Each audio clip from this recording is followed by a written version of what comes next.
serata con una presentazione dedicata ai ragazzi del CPA2, i corsi serali di Serramanna. Volevo invitare Vincenzo Lorusso con la sua coordinatrice Ilaria Piras ad accomodarsi. Ci tenevo anche a invitarvi ulteriormente, qualora lo riteneste opportuno e necessario, fare qualche domanda, perché la nostra autrice ci tiene ad includervi nel suo discorso. Lei è qua per parlarci del suo libro, Le radici nell'acqua, edito da Europa Edizioni. Ora invito Ilaria a coinvolgerla nel nostro dialogo. Buonasera. Buonasera a tutti. Allora, dunque, Vincenzo Lorusso è un medico specialista in malattie infettive. Al momento lavora al Policlinico Umberto I di Roma.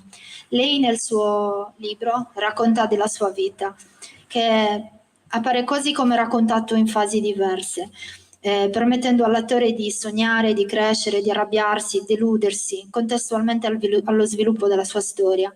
Un po' come vedere un film con gli occhi del regista. È proprio nell'imperfezione di una consapevolezza che si sviluppa giorno dopo giorno che avviene il passaggio mediante il quale da lettore un po' supponente, un po', come dire, un po' giudice, si diviene compagni verso la stessa direzione. Essere tra gli ultimi per dare valore alla propria esistenza, questo è un po' quello che appare dal tuo libro. Difficile capire se poi tutto è iniziato quel giorno lì, comunque arrivavi con un bagaglio già molto ricco di sensazioni, di emozioni, ma quel giorno, quel ritaglio di Madre Teresa ha dato poi il via a quello che è diventato il tuo sogno. Penso che potrebbe essere carino leggerlo, quindi lo prendiamo. Allora, con le pagine del giornale di Madre Teresa quel giorno decisi il senso da dare alla mia vita. Avrei combattuto per la pace, l'amore e la fede. Avrei cercato di essere utile agli ultimi del mondo, garantendomi così l'accesso al paradiso. Avevo 9 anni e avevo scelto la mia strada. Sarei diventata una suora missionaria e sarei andata negli allora cosiddetti paesi del terzo mondo a prendermi cura dei poveri. Se avessi saputo o potuto, sarei già andata via con lei. Raggiungendo Madre Teresa in India, l'avrei abbracciata forte e sarei rimasta per sempre con lei. Quindi questo è stato un po' il punto da cui hai deciso qual era la tua strada. E così hai fatto, da lì in poi. Come vivi oggi quel sogno, quello da cui è partito? Come lo affronti? È ancora vivo nella tua vita? Buonasera a tutti, io ringrazio l'opportunità di essere a Serramanna, ringrazio gli organizzatori dell'evento, chi attraverso amici di amici, Barbara di Barbara, mi hanno portato fino a Giuseppe, quindi fino a questo festival, e sono davvero contenta di esserci perché è un festival con un respiro molto ampio che affronta tematiche diverse e quindi insomma fa sempre piacere essere parte, insomma, di una famiglia che pensa oltre il piccolo. Sono Vincenzo Lorusso, come Ilaria ha detto, e quando ero ancora ragazzino ho deciso che avrei fatto il medico, credendo un po' in un sogno missionario, probabilmente condizionato anche da una cultura cattolica in cui ero cresciuta, e prendendo una decisione dopo aver letto questo piccolo articolo su Madre Teresa di Calcutta in cui mi sono identificata e io ho detto ecco, da grande voglio essere come lei. E ho inseguito questo sogno, poi alla fine l'ho realizzato e questo credo sia una gran bella cosa, anche perché soprattutto i giovani, dico sognate quello che volete essere, quello che volete fare, senza lasciarvi condizionare da quello che spesso è la mentalità comune, il famoso posto fisso, che a me fa orrore, però purtroppo oggi pensiamo in questo, magari a 25 anni, a 30 anni uno già lì deve fare il concorso per il posto fisso, che mi perdonino quelli che hanno il posto fisso, è una cosa triste. È una cosa triste fare 30-40 anni della propria vita nello stesso posto, lo stesso lavoro. Quindi poi è chiaro c'è chi si realizza e quindi che lo faccia, però chi ha dei sogni, che sogni. Come mi pongo io oggi rispetto a quello che praticamente ho deciso di fare a occhi e croci 40 anni fa, 38-40 anni fa? Sono estremamente contenta e soddisfatta del percorso di vita che ho fatto, quindi delle scelte, delle sfide, ma nel bene e nel male, perché non è che poi sia stato tutto rose e fiori in seguire questa cosa qui.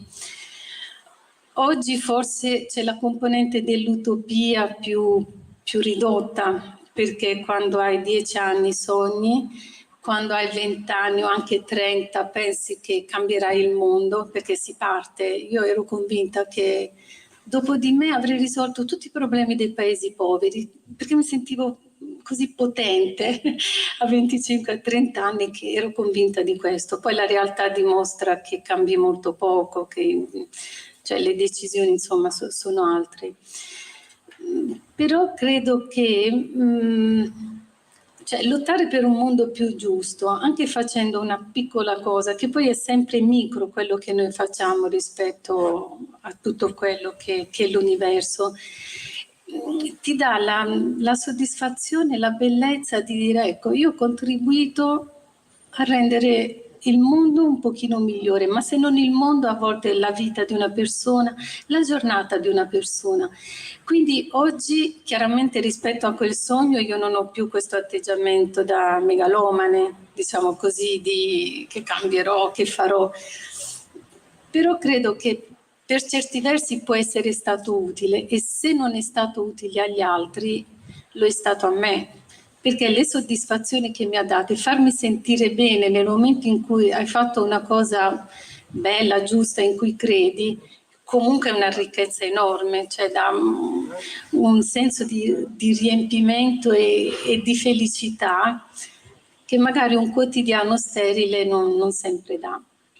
A proposito di questo, sembra quasi, nel leggere il tuo libro, che è una sensazione che un po' in tutti ci ritroviamo, chi più chi meno, ad affrontare, e cioè quel senso in qualche maniera di inadeguatezza di fronte alla povertà dell'altro. Quindi un po' questa sorta di eterna contrapposizione tra mondo occidentale e il resto del mondo, che poi ci pone in una situazione di squilibrio. Noi la viviamo, la vediamo questo squilibrio. Il fatto di poter partecipare a quella famosa goccia da cui è partito il tutto ti ha permesso in qualche maniera, anche come dimostrazione che questo può avvenire sul serio in campo, per chi dovesse decidere di intraprendere un percorso come questo, di alleggerire un po'. Si tratta di senso di colpa o è qualcos'altro? È un qualcosa che dovremmo sentire un po' tutti, un po' di più, sentirci più responsabili? Allora, è una domanda un po' difficile, nel senso che cioè, io posso parlare per me. Se io percepisco che c'è una realtà ingiusta, allora io mi sento in dovere di fare qualcosa per modificare questa realtà. È una sensazione, un senso di giustizia sociale. Quindi andare oltre il proprio mondo, perché magari c'è chi il problema non se lo pone, nasce in una determinata città, in un paese, sta bene, fa il suo percorso, la sua professione, e il problema dell'altro non se lo pone e vive bene così, e va bene anche così, non è che dobbiamo andare tutti chissà dove. A me il disagio altrui crea disagio, cioè il malessere di un'altra persona mi condiziona, mi fa sentire privilegiata senza aver nessun diritto di essere privilegiato, perché poi alla fine io ho fatto cosa per nascere? Io sono di origine pugliese, per nascere comunque in una terra anche bella, ricca, però qual è il mio merito di essere nata in Puglia o in Irlanda o a Parigi, visto che abbiamo degli amici parigini? Noi non abbiamo nessun merito. E allora il disagio dell'altro a me mette in crisi, mette fortemente in crisi. Vi racconto un piccolo episodio che mi successe quando ero in Tanzania. Una volta, ed è una delle cose che mi sono più rimaste impresse, c'era una mamma con l'HIV, una bambina malnutrita, e venne il marito e disse no, bisogna tornare a casa perché ci sono gli altri figli, e lui non gestiva questi altri figli, aveva bisogno che la moglie tornasse. E questa signora era molto malata, ma peggio era la sua bambina che aveva 3 anni e pesava 5 kg. Mia figlia aveva 3 anni e ne pesava 14, per dire insomma la differenza. Allora, vabbè, fui costretta a dimetterla e prima che lei andasse io le dissi passa da casa mia che avevo le pappine che si danno ai bambini, io me le ero portate già pronte, te le do così è più facile per alimentare questa bambina. Quando lei venne a casa, ve la faccio breve, poi chi leggerà il libro troverà questo episodio nel libro, c'era la tavola apparecchiata, che poi c'era un piatto di pasta, del pane e basta, non c'era niente, era una tavola abbastanza parca. Lei si fermò sulla porta e andai a preparare queste pappine, gliele diedi così. Quando lei se ne andò, cioè io rimasi stravolta e un po' con la vergogna di avere un piatto in tavola, che l'avrei avuto quel giorno, l'avrei avuto il giorno dopo, che mia figlia avrebbe mangiato. E lì io non mangiai e stetti male, perché dissi, ma che cosa ho fatto io per meritare di avere questo? E sta povera Crista che ha l'AIDS, che non l'avrebbe fatta sopravvivere più di tanto. Una ragazzina malnutrita, altri 3-4, non so quanti altri figli avevo a casa. Quindi mi è sembrata un'ingiustizia così grande, di fronte alla quale non solo io non rimango indifferente, ma mi sento in colpa. Sì, su di me il malessere dell'altro produce un senso di colpa, anche se poi non ce l'ho, perché io non ce l'ho la colpa che sono nata in Italia, sono nata ricca, cioè non ero ricca, però in una famiglia dove il cibo non mancava, la casa non mancava.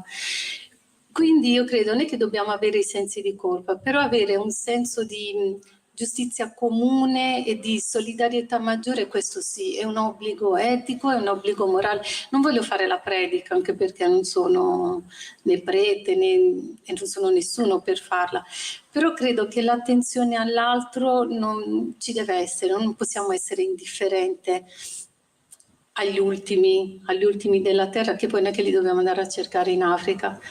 A Roma, io vivo a Roma, basta vedere insomma la stazione Termini e comunque c'è tanto disagio sociale. Sì,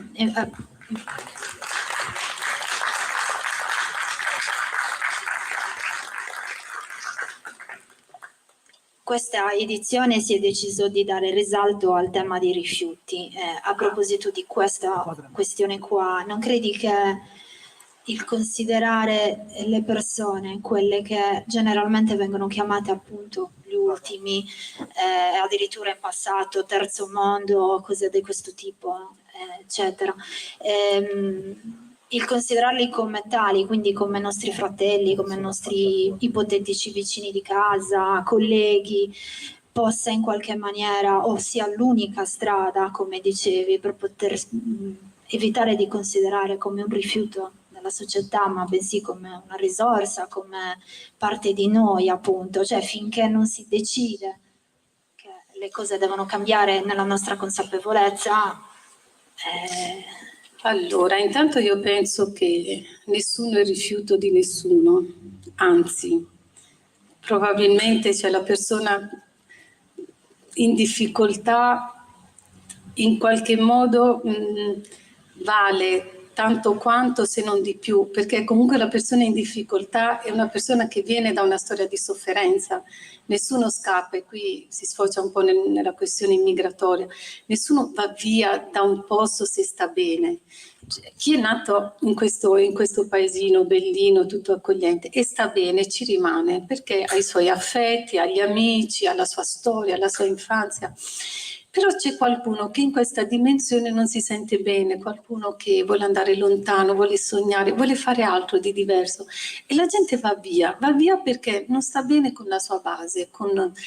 Allora, la gente poi, non voglio entrare nei luoghi comuni di chi scappa dalla guerra, dalla povertà, eccetera, però è vero, chi non sta bene e va via perché intanto in Italia noi abbiamo avuto e abbiamo il problema nord-sud. Noi meridionali siamo andati a nord perché al sud non c'è lavoro, c'è corruzione, c'è tutte quelle cose che noi sappiamo, però noi ci sentiamo legittimati ad andare via.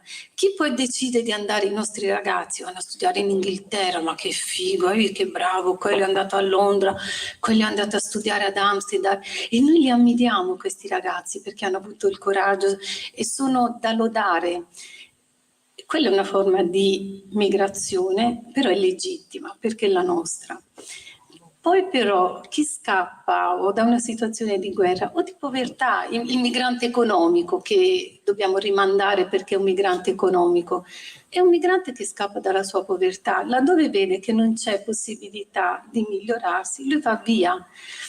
Quindi e nel momento in cui taglia, cioè affronta i famosi viaggi della speranza, o comunque chi viene in aereo e poi ci rimane, le nostre badanti, le abbiamo mai ascoltate le storie delle badanti? Le badanti lasciano i mariti nella loro città, i figli, i nipoti, e se noi ascoltassimo le loro storie, sono storie di sofferenza estrema, dove le accettiamo perché ci fanno comodo, perché poi c'è anche questa versione dell'immigrazione, quella che ci fa comodo e ci serve va bene. Avete mai sentito dire rimandiamo indietro le badanti? No, perché chi deve poi prendersi cura dei nostri genitori anziani? Però il ragazzo di 28-30 anni che va via dall'Africa e poi viene qui, cerca di un lavoro, cerca insomma tutto quello, e quello no, non va bene, non è così. E quelli diventano poi i nostri... Cioè io non me la sentirei mai di definire comunque il rifiuto una persona, perché nessuna persona è un rifiuto sociale, ma nemmeno il tossicodipendente che per N ragioni, perché se stava bene non si drogava, se fosse vissuto in un contesto familiare equilibrato, in un'associazione che lo accoglie, in un contesto che non lo bullizza, cioè, la persona equilibrata perché non si fa del male, non si droga, non beve, non aggredisce, è una persona che ha un certo equilibrio, quindi nessuno è rifiuto, cioè siamo tutti esseri umani con delle storie diverse. Io credo che dobbiamo avere solo l'attenzione ad accogliere e comunque a solidarizzarci con la persona meno fortunata, poi chiamiamola così. Però cambiamo argomento perché sennò mi sembra una suora che predica. E non voglio entrare in questa. No. Beh, allora, tante le sensazioni, tanti percorsi che hai dovuto affrontare, hai avuto anche in qualche maniera situazioni che ti hanno davvero provato e tutto il resto. Sicuramente in tutto il libro non spicca tra le altre l'attentato, lì mi ha colpito molto il fatto che tu in quel momento là hai avuto sì un pensiero dedicato alla maternità che ancora non eri riuscita a realizzare come sogno di vita, ma anche una forma di, non so se chiamarlo altruismo, però di responsabilità tale da essere quasi felice del fatto che l'attentato avesse colpito te in quel momento e non il tuo collega a fianco, perché pensi meno male che ha preso me piuttosto che te, visto che tu hai una famiglia, lasci. Allora, in considerazione anche di questo e di tutte le tue vicissitudini, dico, che rapporto hai tu con la morte, ma non intesa puramente come atto che è naturale, ma come con presenza in questa terra, quindi tu sei qui perché hai dei progetti, vai avanti, realizzi i tuoi sogni e quindi ti dai, sai dove sei, ecco, sai perché ci sei e in quel momento, in quell'esatto momento tu hai realizzato che sarebbe stato più drammatico ancora se a morire fosse stato il tuo collega. Quindi come vedi il tuo rapporto con questo tuo gesto emotivo? Allora, io intanto vorrei contestualizzare perché ovviamente il libro non l'ha letto. In questo percorso, in questa scelta di vita, nelle fasi ben iniziali, quando io ho fatto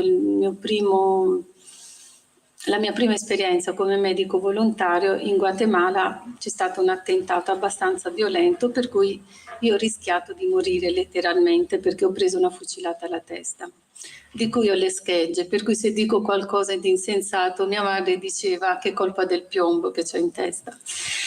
Ora, a parte quello, è un'esperienza estremamente forte perché la faccio quando ho appena 27 anni, quindi insomma in una fase della vita in cui uno non si aspetta di poter morire. È un'esperienza forte che io ho un po' difficoltà a parlare di quella cosa perché è una situazione in cui chiaramente contestualizzandolo si avverte nella lettura tutta una serie di sensazioni che probabilmente solo nel momento in cui le si vive si possono provare, quindi a noi tutti ci viene da pensare ma io in quel momento lì che tipo di persona sarei? Ora ieri si parlava dei partigiani, di quello che poi ha dato una svolta alla nostra storia. Io più di una volta mi sono chiesta ma se io avessi avuto la stessa età in quegli anni avrei avuto il coraggio di capire e di muovermi a favore di un movimento piuttosto che di un altro. Per lo stesso motivo mi chiedo, messa in una condizione del genere, quali sarebbero stati i miei pensieri? Davvero avrei pensato?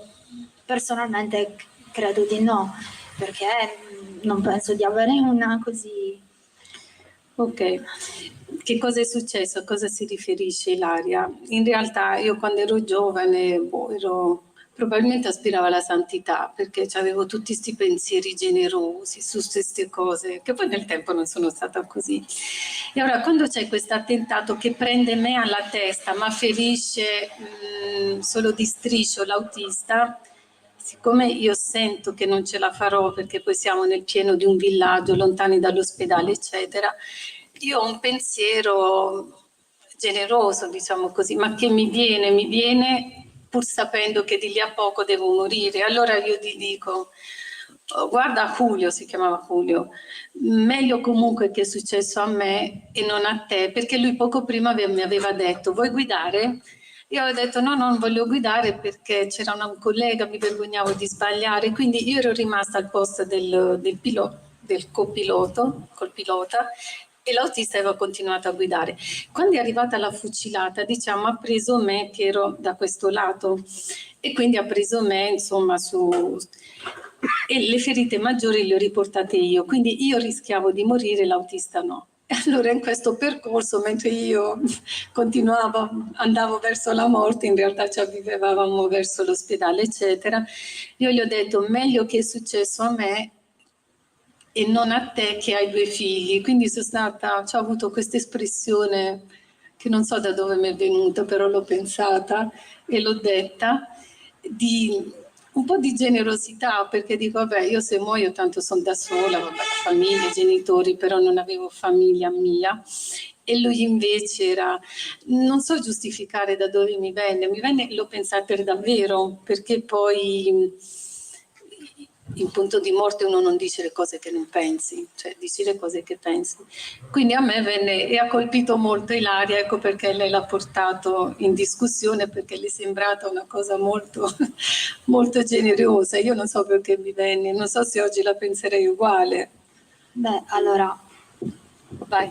Ci sono molti passi che mi hanno colpito e sicuramente uno di questi, mi piacerebbe anche leggerlo, piccolo piccolo, mi ha colpito nella misura in cui, tornando al discorso di quelli che poi sono i sogni, che diventano piano piano programmi, progetti, poi ci si scontra un po' con la verità. Tu qua scrivi, in relazione alla tua esperienza in Tanzania, a quel tempo non mi rendevo conto del contesto locale, pensavo con le mie formule magiche di risolvere tutti i problemi del mondo. Allo scontrarmi con la misera realtà di Lugarawa, spero di averlo pronunciato bene, compresi che non solo non avrei risolto mai nessun problema, ma anche la probabile inutilità del mio lavoro. Che senso aveva guarire un bambino da una polmonite se dopo qualche settimana sarebbe tornato con una malaria cerebrale letale? adesso io questa domanda che tu hai fatto più o meno a metà del percorso, mi piacerebbe rigirartela perché possa rispondere in modo da poterci in qualche maniera illuminare su quello che poi è la realtà. Certo. Allora, quello che io avevo detto all'inizio, quando io sono partita avevo quest'idea di fare molto, di cambiare, di essere determinante per i cambiamenti sociali. Poi stando sul posto, ecco, nella complessità della realtà uno si rende conto che quello che fa non sa più nemmeno se è utile o no, perché l'esempio che Ilaria ha letto, se lo stesso bambino che trattiamo e curiamo da una polmonite, dopo 2 settimane viene e muore uguale perché poi diffonde un bambino malnutrito, un bambino insomma fragile, quindi una qualsiasi altra malattia che può essere la malaria, la diarrea lo uccide uguale.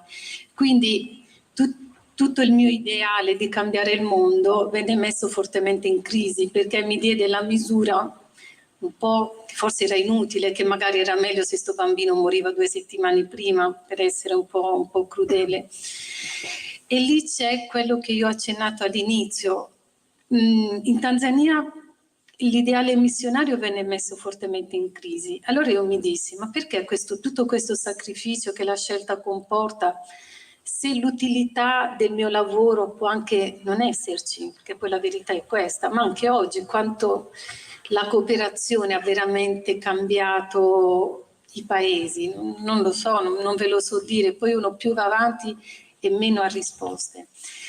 Però torna quello che ho detto all'inizio, la scelta di continuare era legata al fatto che a me lavorare in questi contesti mi faceva sentire bene, cioè era una sorta di, io lo chiamo egoismo altruista, laddove io mi prendevo cura dell'altro, però la soddisfazione che ne veniva a me come medico chiaramente era grande e quindi cioè, oggi io non so se dire se valsa la pena, non è valsa la pena, per me come persona è valsa la pena, cioè, io non sono pentita delle scelte che ho fatto, dei percorsi, anche perché ho avuto delle soddisfazioni che non so quanti medici che sono rimasti nello stesso ospedale per 30 anni hanno avuto, perché poi le soddisfazioni sono anche legate alle culture diverse, ai modi di pensare diverse, al senso di gratitudine che magari nei nostri contesti c'è molto meno perché tutto è dovuto, anzi oggi ci processano pure come medici, cioè ti ha fatto una cosa, si ritiene che è sbagliata e ti processano e ti condannano.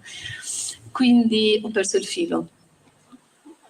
Parlavamo della situazione, appunto, delle situazioni che ti sei ritrovata e che ti hanno in qualche maniera fatto rivisitare anche l'idea che avevi all'inizio di quello che era la tua missione. Ok, sì, per cui alla fine per me vale sempre comunque la pena e se non vale la pena per se stessi, vale la pena per sé laddove poi a 60, 70, 80 anni fai il bilancio della tua vita e dici tornando indietro rifarei esattamente lo stesso, cioè il senso di pienezza e di soddisfazione ce l'hai.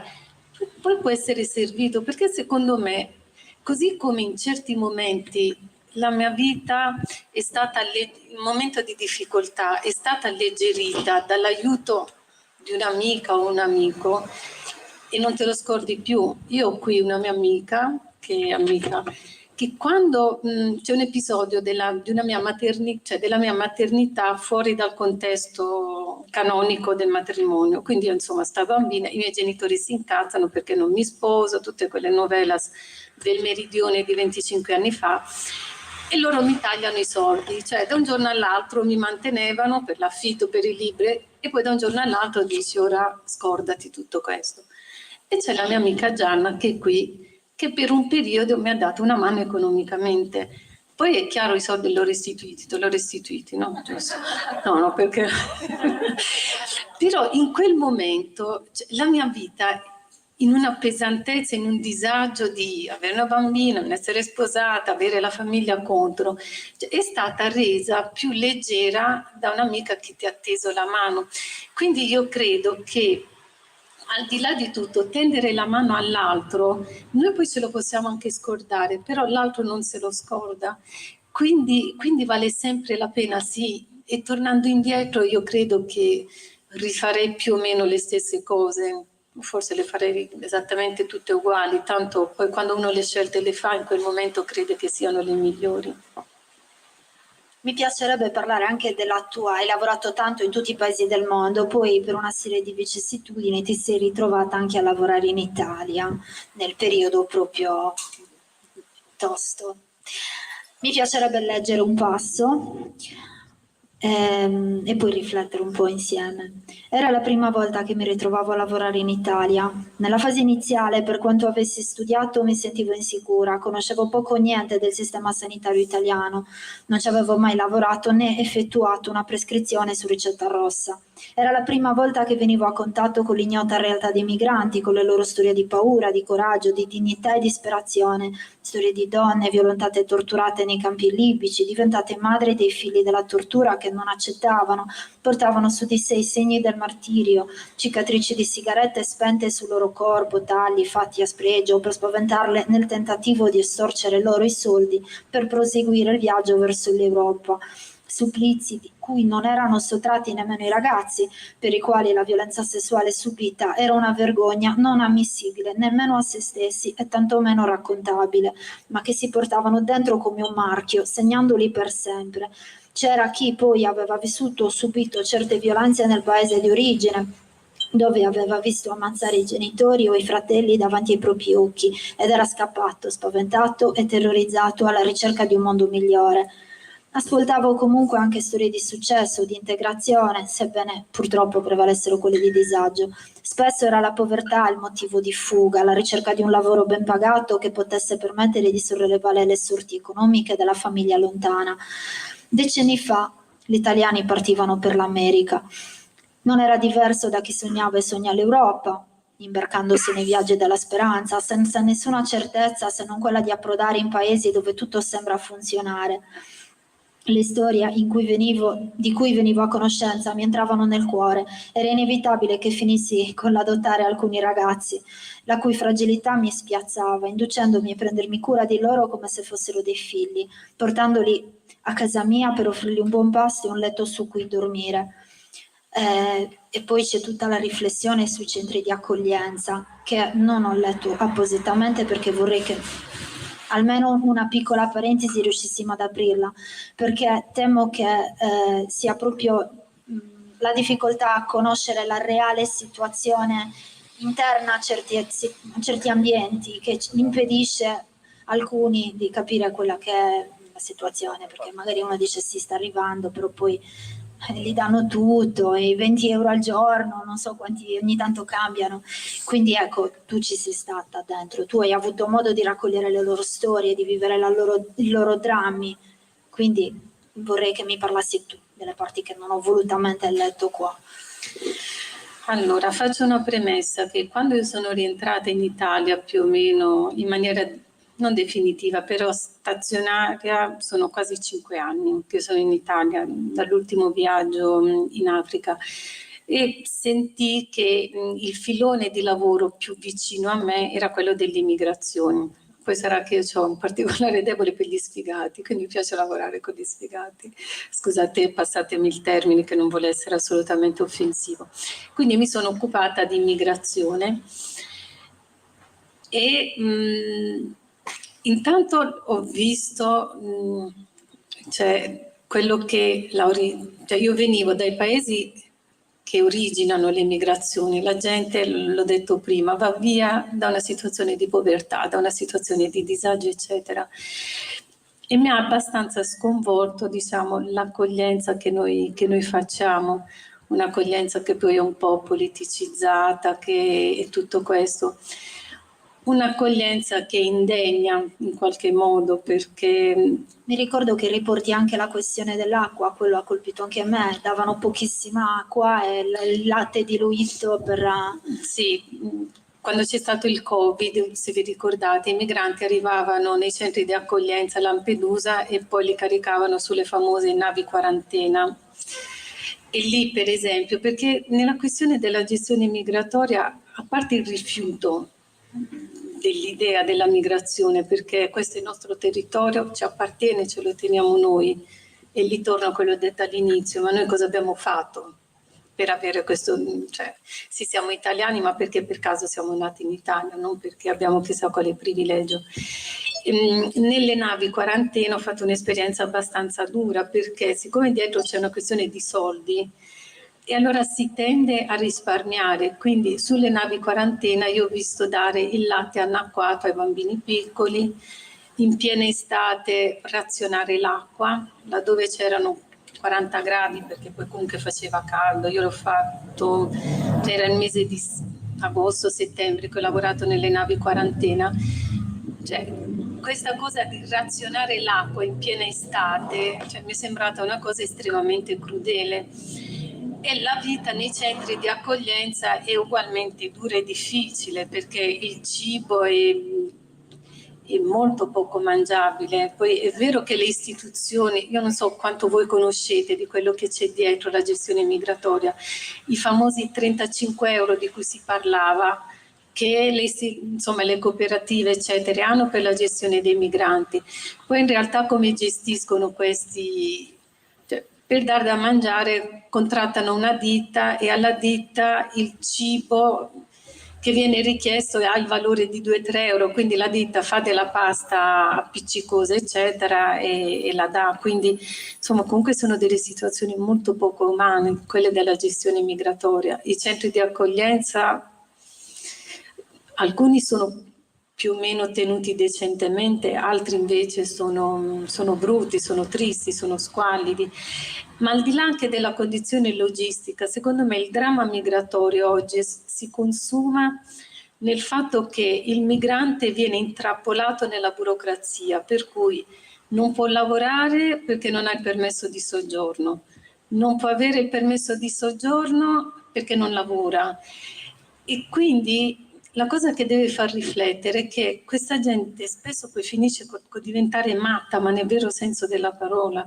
Poi ci sorprendiamo di reazioni rabbiose, a volte violente, però una persona che è partita con tutti i sogni di trovare un lavoro, aiutare la famiglia in loco, e poi viene qui e passa 1 anno, e passa 2, e passa 3, nei centri di accoglienza senza poter fare niente, ma farebbe impazzire chiunque. Quanti casi psichiatrici, chi si occupa di immigrazione lo sa, vediamo, ma di persone che erano sane, sono arrivate sane, che stavano bene, ma poi entrano in cortocircuito perché non... È un processo, io nel libro lo chiamo kafkiano, chi ha letto il processo di Kafka comunque sa che cosa significa, dove non c'è via d'uscita e le commissioni che non danno i permessi, quindi si riprova, ed è una cosa abbastanza deprimente poi alla fine. Sei poi riandata nei paesi dove hai portato avanti dei progetti, per esempio quello in Brasile mi ha colpito molto, per parlare proprio poi alla fine di quello che andavi a fare nei posti. Adesso per esempio mi ha colpito questo perché avevi trovato una soluzione apparentemente semplice, nel senso che comunque come molte delle soluzioni poi alla fine più fruttuose, era bene o male lì, alla portata di una semplice situazione come quella, appunto, cioè quella di aver creato, era un luogo, un ambulatorio, adesso non ricordo nello specifico, proprio per i bambini cardiopatici, correggimi se sbaglio. Sei poi riandate, hai visto se sono stati portati avanti questi progetti, hai modo di confrontarti con quello che è stato? Allora, in tutto il mio peregrinare ho avuto il privilegio vero e proprio di trascorrere 10-12 anni in Brasile, che è un paese chiaramente molto diverso dall'Africa, con delle problematiche strutturali sempre importanti, però intanto è un paese di persone che hanno una percezione della vita molto positiva, molto allegra, molto musicale. E l'esperienza in Brasile è stata bella anche dal punto di vista umano, perché mentre magari in Africa l'integrazione è più difficile, come oggi per gli africani può essere difficile l'integrazione in Italia, in Brasile perché la popolazione è molto accogliente, si sta bene e si vive bene. Chiaramente anche il livello di organizzazione del sistema sanitario è diverso, perché il Brasile viaggia a livelli per certi versi anche più avanti dell'Italia, per certi versi. Basta pensare che le elezioni in Brasile sono digitali da 20 anni e noi invece scriviamo ancora le schede e poi le contiamo una per una. E chiaramente proprio perché è ad un livello più organizzato, comunque in un percorso sempre di crescita, la possibilità di fare un lavoro che ha un impatto più immediato e maggiore, perché diciamo il contributo che anche un progetto di cooperazione può portare si somma alle iniziative del governo locale per la questione insomma, sanitaria. Io ho lavorato in Brasile come dirigente, non facevo il medico, facevo il dirigente sanitario e grazie a questo sistema comunque più organizzato è stato possibile lavorare per creare dei centri per la cardiochirurgia infantile che diciamo io ho creato insieme ad altre persone e che poi sono andate avanti. Anche questo è un indicatore del fatto che in Brasile le cose comunque evolvono ed evolvono positivamente, poi c'è il va e vieni come pure in Italia, però sì, insomma i progetti in Brasile hanno continuato, perché poi sono tornata quest'anno a gennaio e comunque questo progetto andava avanti, quello sulla cardiochirurgia infantile. Allora, io so che purtroppo nessuno è in grado di dare una risposta ai problemi che affliggono una gran parte di questo mondo. Sicuramente la fame nel mondo, tu hai avuto modo di collaborare anche con la FAO direttamente, anche nei paesi più disastrati. Una lettera mi ha colpito tantissimo, mi piacerebbe leggerla velocemente in modo da poter poi consentire anche a chi volesse di fare qualche domanda. Questa è una lettera molto particolare. La morte di un bambino malnutrito, la morte per fame è la morte dell'umanità. È la vergogna del potere e delle politiche mondiali, è lo spietato prevalere dell'egoismo, il fallimento di qualsiasi valore proclamato, ostentato e decantato, la morte dell'amore per il prossimo. Non c'è nulla di più straziante che l'agonia della malnutrizione. Il senso di frustrazione e impotenza è enorme, come il senso di disagio che provo quando a casa trovo sempre qualcosa da mangiare. Andiamo sulla Luna, lanciamo missili spaziali, vestiamo i cani, li vacciniamo e non siamo capaci di alimentare ed essere solidali con un bambino che non ha accesso al cibo. Che mondo è il nostro? Qual è il senso delle cose, della guerra, della lotta per il potere? Siamo uomini o siamo mostri? Non so, sono confusa, frustrata, triste. Vorrei solo fosse diverso. Ora io vorrei, non perché voglio lanciare una cappa di tristezza su, questi sono spunti di riflessione, il libro io l'ho letto e lo consiglierei anche solo per il fatto che è un enorme spunto di riflessione, quindi va bene più o meno a tutte le età, ecco, forse quando sono proprio piccoli, forse no, però ecco, mi piacerebbe che si facesse anche qualche domanda, appunto come ha chiesto anche Vincenza. Qualche curiosità di qualunque tipo. Un piccolo cappello su questo brano che lei ha letto, in realtà era un post di Facebook che, allora il capitolo in cui è contenuto questo brano si chiama Shadrach ed è dedicato a un bambino malnutrito che doveva essere il simbolo, dovevamo fare servizi giornalistici della superazione della malnutrizione, però poi per una serie di circostanze non ce la fa.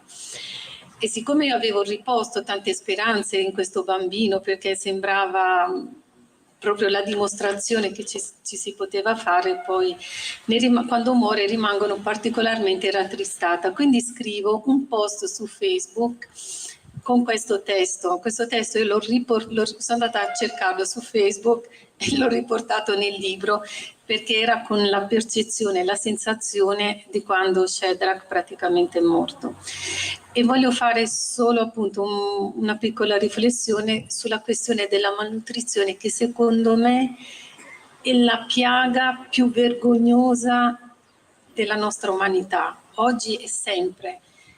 la guerra non è accettabile al pari, però in qualche modo, cioè, la guerra c'è qualcuno che la decide, la provoca, la conduce e qualcuno che risponde.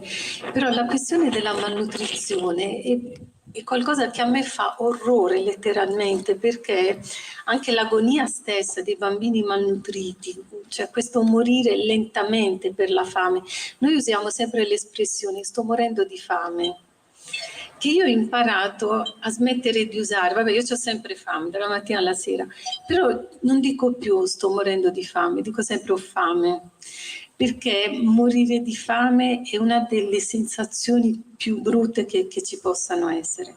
Quindi volevo appena contestualizzare insomma questa cosa qui e davvero darvi la possibilità, se avete qualche domanda, qualche curiosità, anche per non stare noi qui a fare la lezioncina.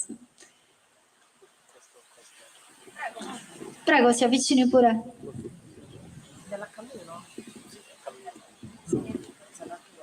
Ciao, piacere. Ciao, ascoltate.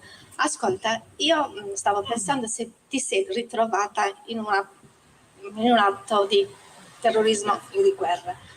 In quel momento ti sei sentita, era come se hai affrontato la situazione come se avessi una capa di protezione, ti fossi messa tu una capa di protezione per affrontare questa situazione?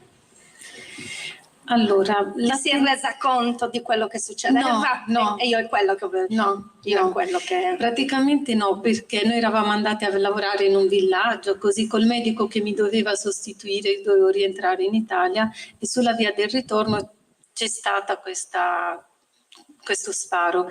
All'inizio io ho creduto in realtà che avessi urtato la testa contro lo sportello, perché quando io ho chiuso ho sentito sta botta e ho detto madonna come sono cretina, cioè ho battuto la testa. Me ne sono resa conto dopo perché nei dialoghi c'è stato ma che succede? Che succede? Uno sparo. Quindi non mi sono resa conto di niente, ho capito che avevo preso questa fucilata alla testa e poi la sensazione, lei prima mi chiedeva ma hai provato rabbia? Non sappiamo cosa è successo, non era un attentato terroristico, non si è mai capito, forse uno sbaglio, insomma. Però la sensazione che ho vissuto in quelle ore è stata semplicemente una sensazione di muoio o non muoio, senza sapere perché è come quando... Cioè, era solo questa, insomma, quello che io ho vissuto in quelle ore. Volevo dire, è come quando noi ci troviamo in una situazione di pericolo, ne so, quando vediamo qualcuno che soffre, qualcuno che in quel momento perde sangue. Molte persone invece di aver paura portano fuori il coraggio di cui neanche loro credevano, in cui loro credevano. Quindi affrontare tutte queste situazioni, cioè tu li affronti perché magari non sei neanche tu che sei capace di affrontarle, certo, però sì, ti trovi in quel momento, in quella situazione per cui tu dici a sangue freddo, dici ma ho fatto questo, non pensavo neanche di riuscire a farlo, quindi il tuo lavoro, quello di aiutare, di essere partita, è una situazione che si parte, però alla fine non sa neanche come avere quella forza. Ecco, di avere quella forza. Sì, io ripeto, in quel momento, poi comunque avevo 27 anni, non ho avuto spazio di riflessione, era solo Madonna, ora muoio e vabbè, delle cose belle le ho già fatte, però non ho il tempo di fare tante altre cose. Però ecco, non c'era una riflessione razionale, come magari poi è successo dopo. Dopo è successo, però lì sul momento no, speravo, poi ho detto, oh, Signore, ma mi fa morire, ho 27 anni, ma farò tante cose belle. Cioè, non volevo mettere solo, puntualizzare solo questo, ma tutto il resto che molte persone riescono a fare delle cose e non sono, certo, senza avere la coscienza o la forza di averlo. Sì, questo è vero. Poi viene e non lo sai manco che potevi averla sta forza. Grazie. Sono Anna, mi sono dimenticata. Grazie Anna. Grazie Anna.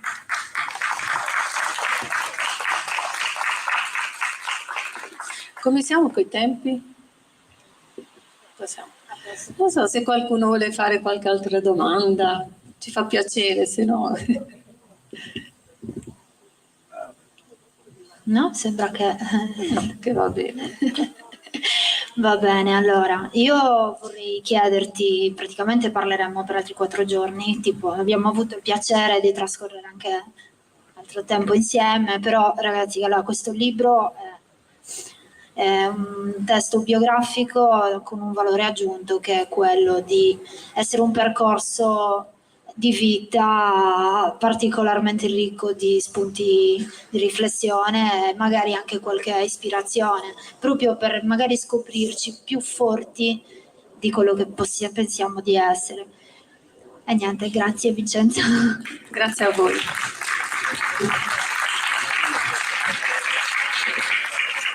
Allora, intanto grazie Ilaria per questo bel dialogo che hai condotto. Io in realtà non volevo farle una domanda, ma volevo fare una riflessione, perché ormai in questi 3 giorni di dialoghi con personalità molto diverse, tematiche che in qualche modo si incontrano, visto il tema generale, che sono appunto i rifiuti. Ci sono 3 concetti che tornano costantemente con le persone fino ad ora ascoltate, e me le sono appuntate mentre lei raccontava le sue vicende di vita, e sono l'altruismo, l'empatia sicuramente con la quale si affrontano le dinamiche, e sicuramente ci porta a ragionare non tanto su noi stessi ma su chi ci sta circondando, e la realizzazione personale. Queste secondo me sono tutte chiavi di equilibrio personale, equilibrio anche sociale.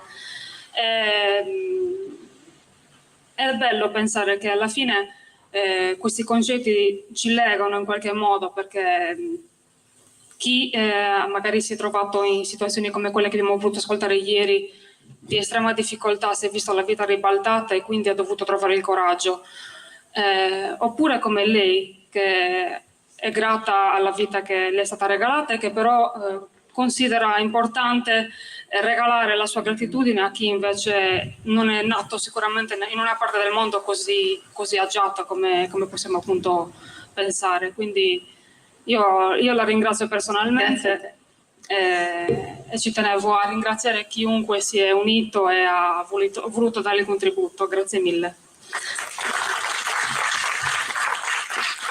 Ora invito i ragazzi dello Special Team che le porteranno un piccolo pensiero, sono Giacomo e Pierluigi.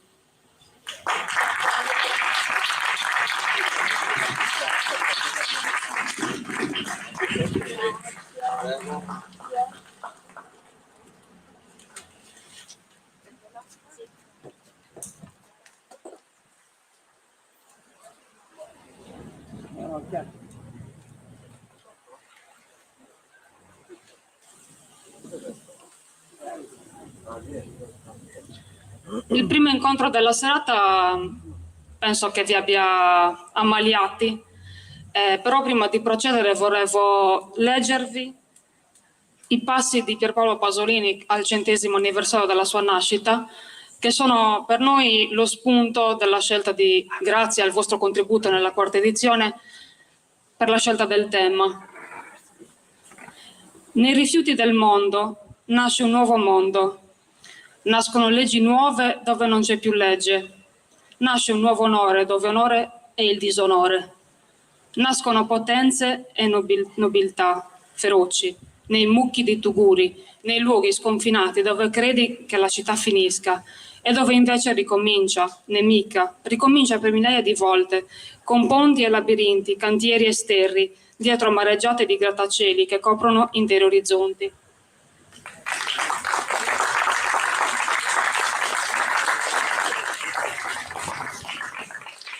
Prima di introdurvi la serata e anche la tematica che legherà tutti gli autori coinvolti per questa sera, volevo appunto fare un balzo nelle giornate precedenti, che hanno visto coinvolti autori molto diversi tra di loro, perché credo che sia doveroso ricordare quali sono i valori a cui tiene tantissimo il nostro festival, che è fatto sicuramente di racconti autobiografici, ma è importante soprattutto perché queste giornate che sono piene di culture, che non sono purtroppo alla quotidianità, ci aiutano grazie alle testimonianze, a impreziosire sicuramente il nostro vissuto e forse a tendere la mano a dinamiche che possiamo vedere lontane e che grazie invece al contributo di queste persone possiamo avvicinare e ci permettono sicuramente di non rimanere aridi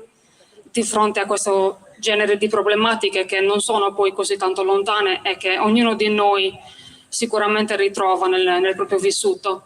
Il tema di oggi sono i rifiuti nel pianeta Sardegna. A breve verranno ospitate Chiara Meloni e Mara Mibelli con il loro libro Belle di faccia, tecniche per ribellarsi a un mondo grassofobico, che verranno coordinate dalla nostra Deborah Suca, che invito, dopo che si sarà esibito il ragazzo che è qua dietro, che poi vi presenterò, a coordinare. Lei si occupa della comunicazione e della promozione del festival, è fondamentale per noi. E poi subito dopo avremo invece l'incontro con padre Salvatore Morito e Giampaolo Cassitta, in dialogo con la presidentessa dell'associazione Anni d'Argento e anche membro dell'associazione Il Pungolo, perché ci vorranno parlare del libro Gli ultimi sognano a colori. Però prima di lasciarvi all'ascolto di questo bravo ragazzo che ho qua alle spalle, volevo ricordarvi che come ogni serata abbiamo il piacere di ospitare un artista che è Giuseppe Todde e che si sta occupando di un'estemporanea di pittura, ma non è solo un pittore, è un artista eclettico perché nella sua vita mette le mani un po' dappertutto, è uno scultore, un musicista, è un tuttofare. E poi volevo ricordare che al termine della serata verrà consegnato il premio Franco Puzzolu, testimone dell'identità sarda, che è stato realizzato dalla figlia di Franco Puzzolu, Marina. Franco Puzzolu, ricordiamolo, è stato stimato e un memorabile concittadino serramanese, vignettista dell'Unione Sarda, e poi Silvia e Lucio Fanti, che anche per questa edizione hanno dato il loro contributo artistico. Ora non vi lascio direttamente a Luca Schirru, che verrà poi accompagnato dall'Associazione Tradizioni Popolari e ci suonerà 3 brani processionali.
Thank you.